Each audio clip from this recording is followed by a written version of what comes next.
Today is a great day. God woke you up. That alone means something. And if you're listening to this, it's about to get better. This is built, not felt by the Rise Code. Let's build together. Let's rise together. Let's get into it. There's a quote that's been sitting with me for months. It's simple, but it cuts to the heart of why most men stay stuck. Embarrassment is an underexplored emotion. Go out there and make a fool out of yourself. When I first heard it, I thought it was just motivational fluff, but then I realized it's actually profound. It's about courage, it's about the willingness to be vulnerable, it's about the willingness to look foolish in a pursuit of something real. And it's deeply connected to faith.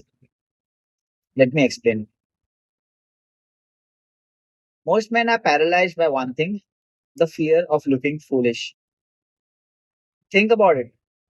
How many times have you wanted to do something, start a business, ask someone out, speak up in a meeting, try something new, but you didn't because you were afraid of what people will think, afraid of embarrassment, afraid of failure. This fear is everywhere. It's in the gym where you're the weakest person there. It's in the classroom when you don't understand something. It's in the boardroom when you have an idea, but you're afraid to share it. And this fear is keeping you from your life. Proverbs chapter 29, verse 25 says, fear of man will prove to be a snare. Whoever trusts in the Lord is kept safe. Fear of man is a snare. It's a trap. It catches you and holds you in place. It prevents you from moving forward. It prevents you from becoming who you're meant to be. But notice the second part. Whoever trusts in the Lord is kept safe. There's an alternative. There's a way out of the snare. And it starts with trust. Trust that God is with you. Trust that your worth is not determined by what other people think. Trust that embarrassment is not the end of the world. Here's where it gets interesting. Jesus was mocked. He was ridiculed. He was humiliated. He was called a fool. And he went to the cross anyway. 1 Corinthians chapter 1 verse 18 says, for the message of the cross is foolishness to those who are perishing, but to us who are being saved, it is the power of God. The cross looked foolish. Man dying on a cross? That's not power. That's weakness. That's defeat. But it was the most powerful act in human history. Jesus didn't care what people thought. He didn't care if it made him look foolish. He cared about the mission. He cared about redemption. He cared about love. And because he was willing to look foolish, he changed the world. Now, I'm not saying that your embarrassment is equivalent to the crucifixion, but I'm saying that the same principles apply. The willingness to look foolish is the willingness to do something that matters. Here's what I've realized. The fear of embarrassment is rooted in pride. Pride says, what will people think of me? I need to protect my image. I need to look good. Humility says, I'm willing to look foolish. I'm willing to fail. I'm willing to be seen as weak so I can become strong. Proverbs chapter 16, verses 18 and 19 says, pride goes before destruction, haughty spirit before a fall. Better to be lowly in spirit and among the oppressed than to share plunder with the proud. Pride leads to destruction, haughty spirit leads to a fall, but humility leads to safety, to peace, to growth. Think about the men you respect, the men who have accomplished things, the men who built something real. Are they the ones who are worried about looking foolish? Or are they the ones who are willing to fail publicly, to learn, to grow? They are the ones who are willing to look foolish. Here's what most men don't understand: courage is not the absence of fear, courage is action in the face of fear. You're afraid of embarrassment. That's normal, that's human, but courage is doing the thing anyway. Second Timothy chapter 1 verse 7 says, for God has not given us a spirit of fear, but of power, love, and a sound mind. God has not given you a spirit of fear. The fear that you're feeling, it's not from God. It's from the enemy. It's from the world. It's from your own mind playing tricks on you. But you have been given power. You have been given love. You have been given a sound mind. Power to do the hard thing. Love to care about what matters more than what people think. A sound mind to see through the illusion that embarrassment is the end of the world. Think about this. What's the worst that can happen if you look foolish? People laugh at you. People judge you. People talk about you. And then what? Life goes on. You're still here. You're still alive. You're still capable of growth. But what if you don't try? What if you let fear keep you stuck?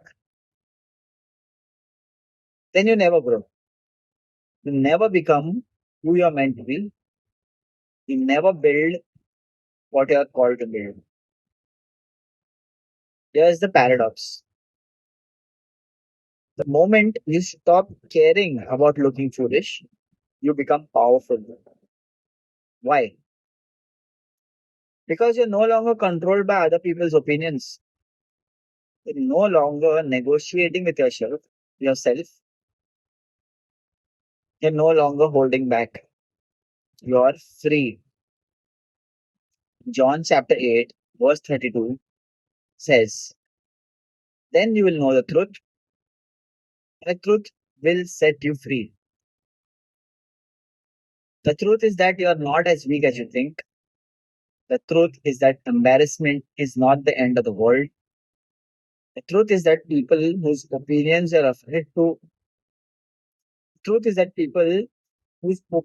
you're afraid of are also afraid. They're also worried about looking foolish. They are also stuck.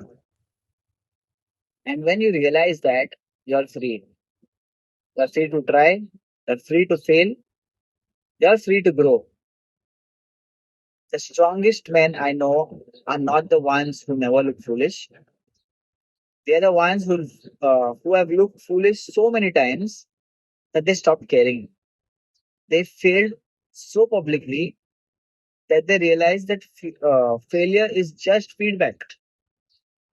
They've been embarrassed so many times that they realize embarrassment is temporary. And because they're not controlled by the fear of embarrassment, they are free to do things that matter.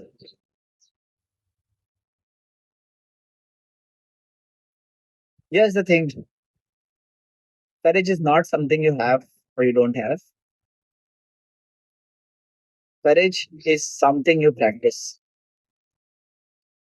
Every time you do something that scares you, you're building courage. Every time you fail publicly, you're building resilience. Every time you look foolish and survive, you're proving to yourself that embarrassment is not the end of the world.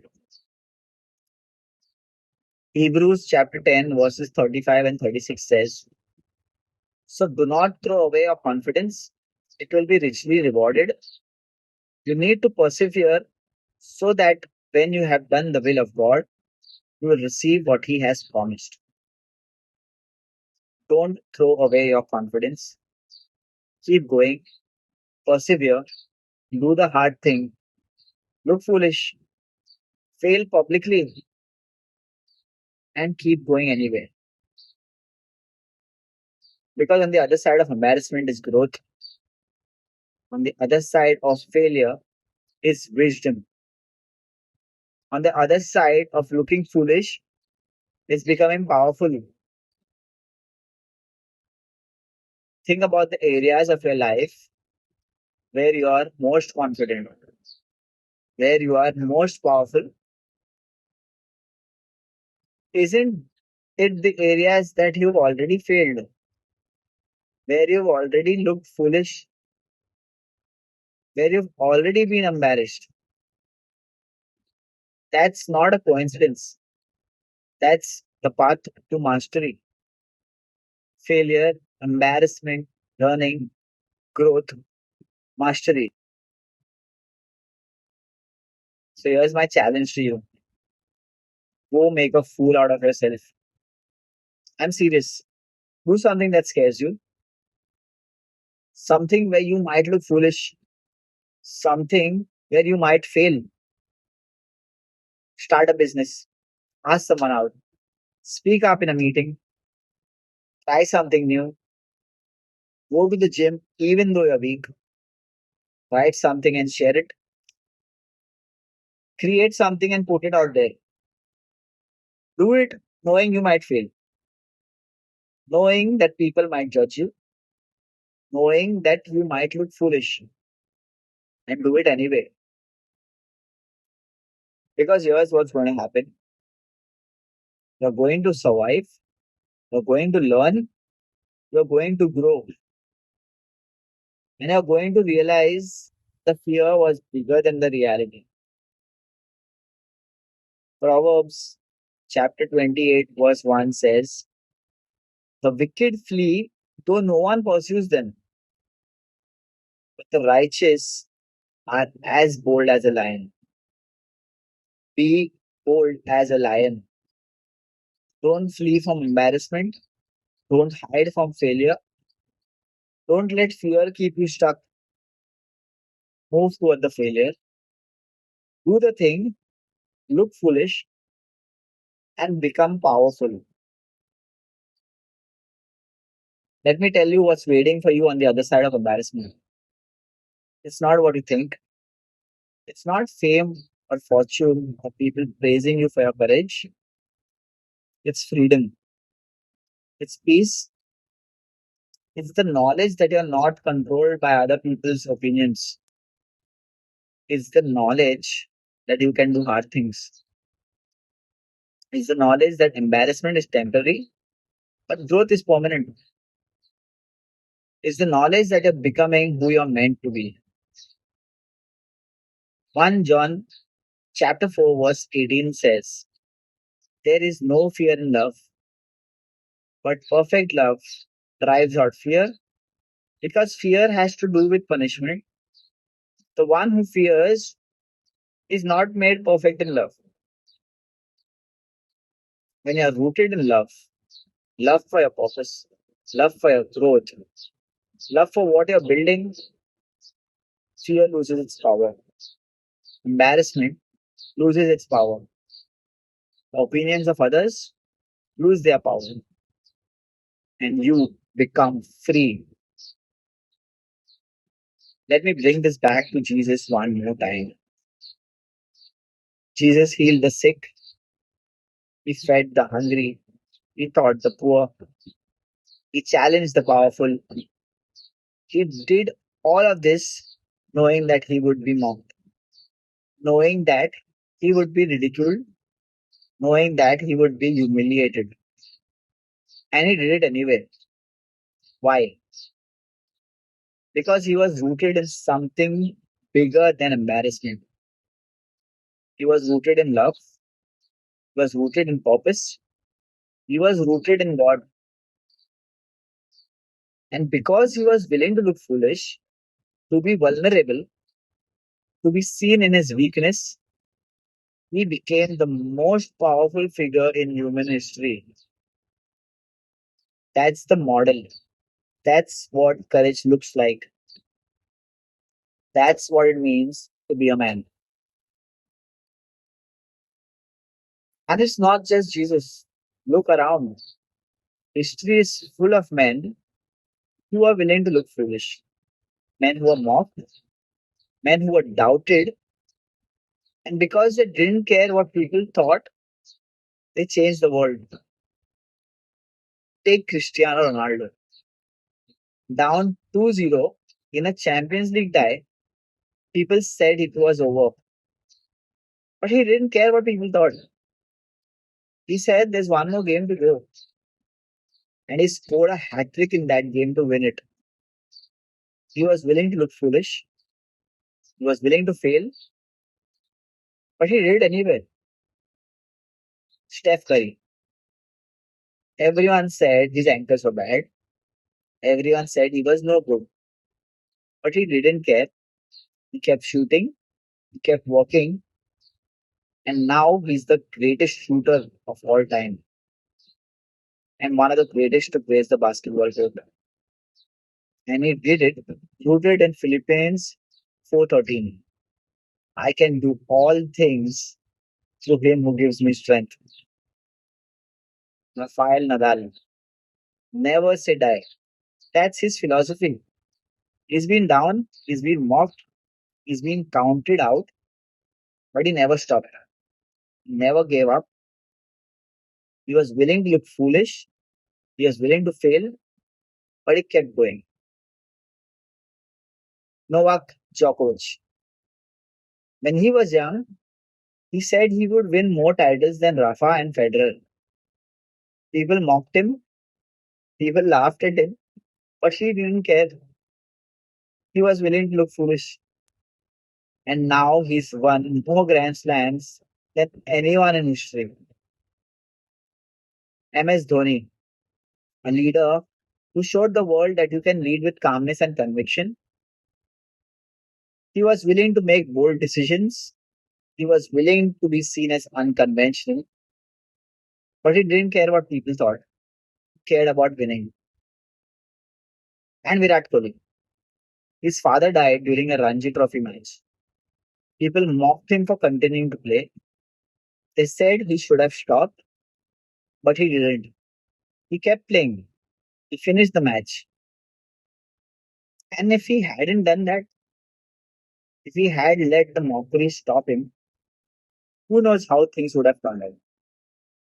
But he was willing to look foolish. He was willing to be judged, and he did it anyway.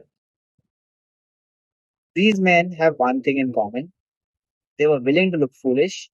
They were willing to be mocked. They were willing to fail publicly. And because they didn't let, and because they didn't let embarrassment stop them, they became powerful. So here's my final challenge. Stop protecting your image. Stop worrying what people think about you. Stop letting embarrassment keep you stuck. Go out there and make a fool out of yourself. Do something that scares you, fail publicly, look foolish, and then do it again. Because on the other side of embarrassment is the man you're meant to be. This is built, not felt. By the rice code, I'll see you in the next one.